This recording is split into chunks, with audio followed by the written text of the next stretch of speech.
एक महत्त्वाची बातमी, पंतप्रधानांनी बोलावली केंद्रीय सुरक्षा समितीची बैठक। पंतप्रधान नरेंद्र मोदी यांनी इस्रायल, इराण, अमेरिका युद्धाच्या पार्श्वभूमीवर केंद्रीय सुरक्षा समितीची रात्री 9:30 वाजता महत्त्वाची बैठक बोलावलेली आहे।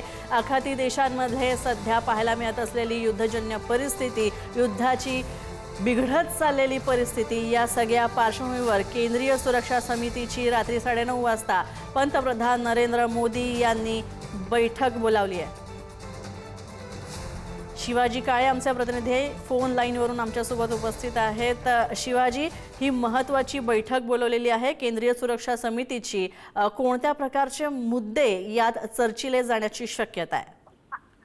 ज्या पद्धतीने अमेरिकेने इराणवरती हल्ला केलेला आहे आणि त्यामध्ये खास करून आखाती देशांचा समावेश आहे, त्यानंतर या सगळ्या युद्धाचा काय परिणाम होऊ शकतो आणि भारताची सुरक्षा व्यवस्थेच्या संदर्भामध्ये एक उच्चस्तरीय आढावा बैठक घेतली जाईल।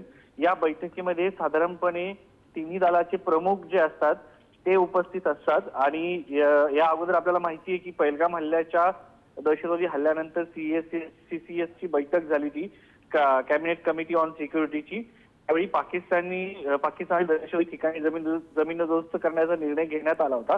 त्यानंतरची ही दुसरी बैठक म्हणावी लागेल आणि या अगोदर आपल्याला माहिती आहे की या बैठकीमध्ये साधारणपणे देशाचे पंतप्रधान नरेंद्र मोदी त्यांच्या अध्यक्षतेखाली होणाऱ्या बैठकीमध्ये केंद्रीय संरक्षण मंत्री राजनाथ सिंग, केंद्रीय गृहमंत्री अमित शाह, परराष्ट्र मंत्री एस जयशंकर आणि केंद्रीय अर्थमंत्री निर्मला सीतारामन या उपस्थित राहणार आहेत। या अगोदर जेव्हा भारत पाकिस्तान तणाव निर्माण झाला तर त्या तणावाच्या पार्श्वभूमीवरती अशीच बैठक झाली ती आणि आता धन्यवाद या सगळ्या अपडेट्स बद्दल शिवाजी। अधिक माहिती तुझ्याकडनं घेत राहू, याकडे लक्ष ठेवू।